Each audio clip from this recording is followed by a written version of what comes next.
Então, olá, pessoal, sejam bem-vindos.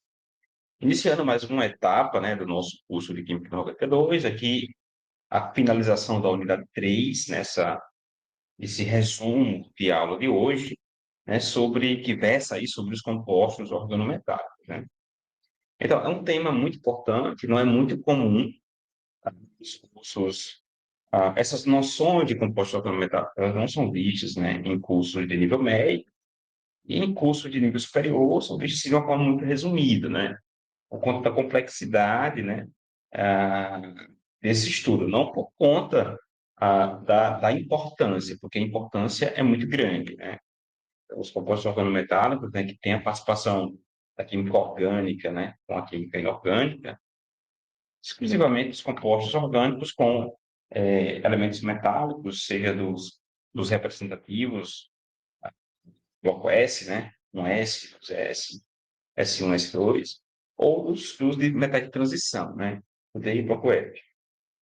Então, é um estudo um pouco incomum, né? Por conta que é clássico, né? A gente encontrar compostos orgânicos, né?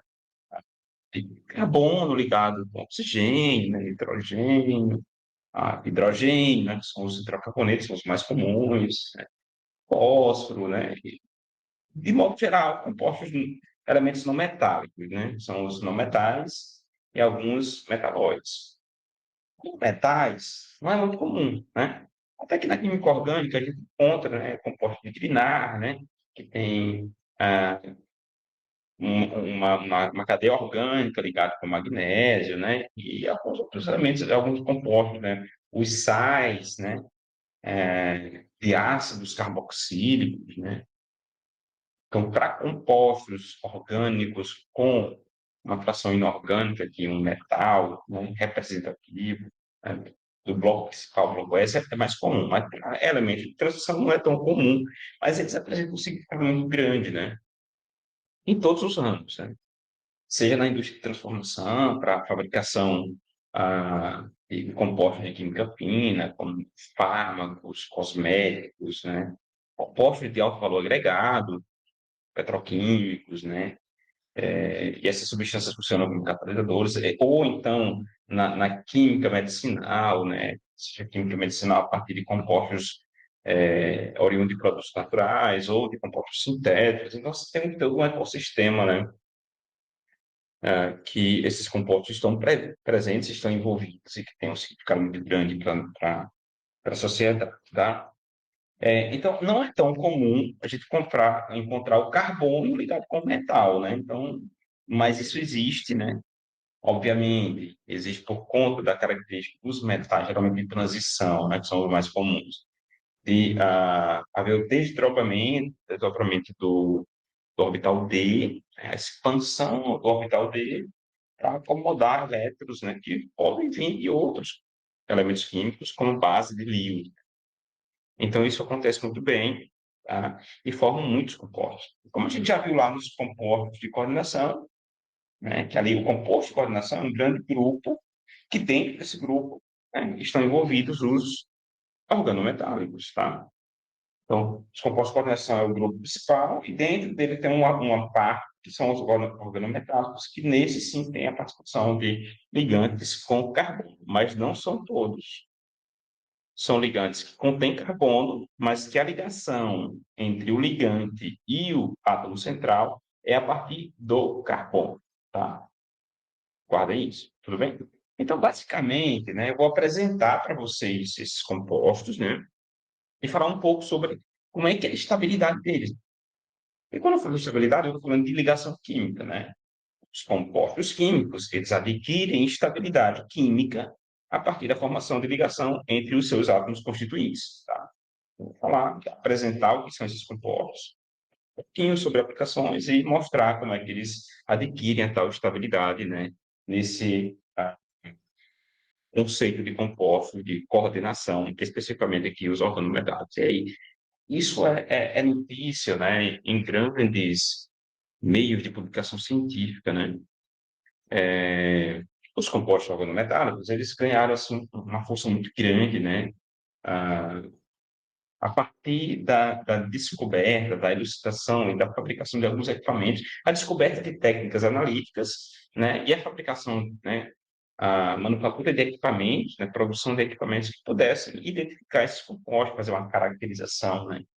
Então, técnicas como espectroscopia, né, ultravioleta, infravermelho, né, técnicas como ressonância magnética nuclear, para ver a composição desses compostos, técnicas como a difração de raio-x, né, para ver a estrutura desses compostos, foram assim essenciais, né, para a elucidação da estrutura, a elucidação, né, da cadeia, né, da composição, o comportamento, né, das ligações, onde estava presente, qual a posição, né, da estrutura do composto orgânico, né, qual tipo de ligação que estava interagindo com o átomo central. Então, essas coisas, né, da química da eletrosfera, só foi possível depois, né, da consolidação dessas técnicas analíticas, tudo bem?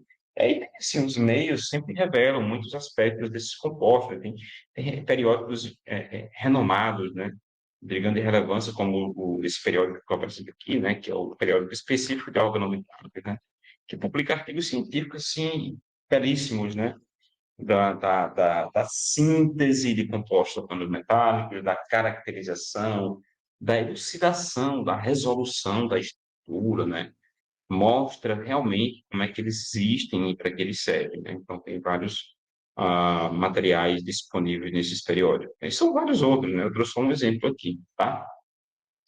E os compostos organometálicos, eles estão muito presentes, assim, tá muito na mídia, né? E recentemente, né, nós tivemos o Prêmio Nobel de Química, por exemplo, na utilização de compostos organometálicos como catalisadores, né, para a fabricação de novos produtos químicos de alto valor agregado, como fármacos, etc. Então, está aí a grande importância de a gente dedicar um pouquinho do nosso tempo, né, no curso de Química, aqui na Química 92, para compreender um pouquinho desses compostos, tá? Tudo bem, então vamos lá. Basicamente, né, resumindo, né, um organometálico é quando eu tenho um átomo central, né, posto de coordenação, certo? Então, se é um posto de coordenação, tem um átomo central, esse átomo central é um metal central, tudo bem? Esse metal, ele pode ser do grupo principal, né? Alcalino ou alcalino terroso, não é muito comum. Mas o mais comum é ser um metal de transição, bloco D ou bloco F, tá? Ser um elemento do grupo da série 3D, ou uma terra rara, né? Um lantanídeo, um actinídeo, né? E aí, a particularidade dos organometálicos é que esse átomo central, né, que tem orbitais, né, receptivos a elétrons, geralmente são ácidos de íons, eles conseguem interagir com o carbono de estruturas orgânicas, né? E aqui eu tenho, né, essa representação. Esse aqui é um organometálico clássico, que é a ferroquina, né? A ferroquina, né, é, é uma molécula, né, que pode ser sintetizada, é muito usada como um agente parasitário, né, para desativar ou combater parasitas. Então, basicamente, a gente tem aqui, né, dá para entender a definição do organometálico a partir dessa estrutura da ferroquina, né, onde tenho como átomo central, ou elemento central, o ferro, né, que é um elemento de transição, um metal de transição da série 3D, ligado aqui a átomos de carbono, né? Aqui o benzene, que é essa estrutura maior, tá? Então, quando o átomo central, o elemento central é ligado a átomos de carbono, nós chamamos de si um composto organometálico. Ó, vejam bem, se ele fosse ligado aqui, através de uma ligação covalente coordenada ao nitrogênio, aí não seria organometálico, tudo bem? Preste atenção. Se fosse a partir do nitrogênio, não seria organometálico. Ele só é organometálico porque é a partir do carbono, tá? Outro exemplo, né, aqui, né, esse complexo hipofílico, que tem como átomo central o tecnécio, né? E aqui nós temos, ó, ligado a grupo CO, e aqui é um grupo que tem um anel, né? tá? Então, esse aqui é uma representação também de um organometálico, porque o átomo central, o metal central, ele está ligado ao átomo de carbono, tá? Aqui é um complexo, né, muito utilizado, né, na medicina como agente antineoplásico, né, anticancerígeno, tá bem? Tá, beleza, então é simples compreender isso. Se vocês observarem uma estrutura que tem como átomo central um metal, né, ou e um metal ligado diretamente a carbono, então nós temos um organometálico, tá? Vamos lá. Mas não é só com metal, né? Também pode ter grupamentos orgânicos ligados com outros elementos químicos que não são metal, pode ter elementos semimetais, né? Que a gente chama de metalóides, como fósforo, ou até não metais, né? Então, aqui tem o fósforo, tem o enxofre, selênio, né? Tem o boro, silício, né? Então, nessa química aqui, eles chamam de química dos organometalóides, tá? Mas vejam bem, essa ligação carbono-metal ou íon metálico central é a busca da estabilidade química através de uma ligação, pode ser coordenativa, né? E essa estabilidade, para verificar, né, e descrever essa estabilidade do composto formado, a gente tem várias regras. Assim como tem a regra do octeto, né? Os elementos adquirem a estabilidade quando formam ligação química com a participação ou com a complementação de 8 elétrons de valência. A regra do octeto é limitada, né? Então, aqui a gente tem várias regras, né? Aqui chama regra dos 18 elétrons, é a mais comum. E diz que um composto organometálico, né, ele adquire estabilidade quando ele completa 18 elétrons, né? E aqui eu tenho 4 exemplos, né? Organometálicos com átomos centrais diferentes, né? Cromo, ferro, níquel, cobalto, e o mesmo ligante, que é carbonil. Lembra do carbonil? Que é o CO, o monóxido de carbono, tá? E a estabilidade vem justamente, né, da combinação entre o NOx, tá? O NOx, ou os elétrons de valência do átomo central, com o número de elétrons participantes ou a contribuição de elétrons que vem do ligante. Tá? Então, é isso. Por exemplo, né, o cromo, né, o cromo está aqui, ó, certo? O cromo, ele tá no grupo 6, tá? Então, o somatório do número de elétrons do grupo, tá?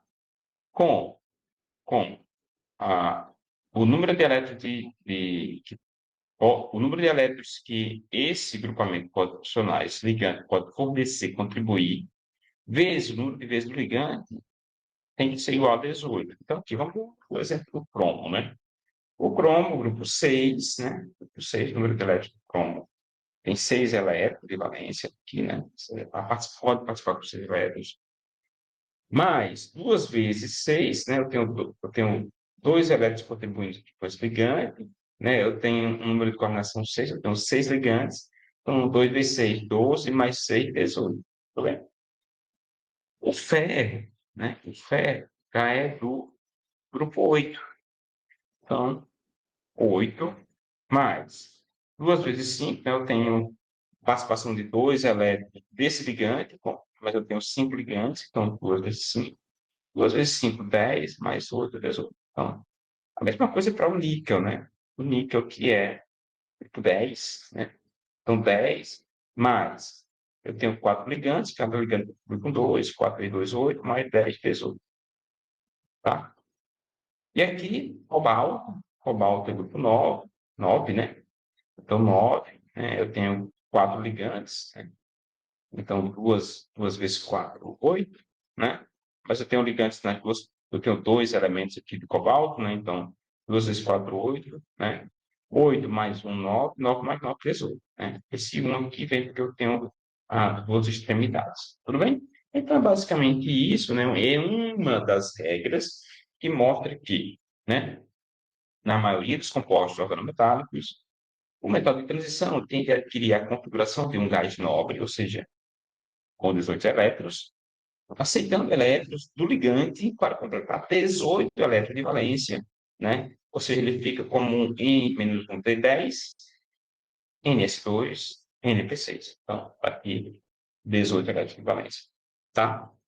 Essa é uma, né, que é a mais importante, que mostra que para que composto organometálico tem estabilidade, ele precisa ter o somatório da contribuição dos elétrons do metal com a contribuição dos elétrons do ligante, ou do número de ligantes, tem que ser igual a 18, tá? Então, é sobre isso.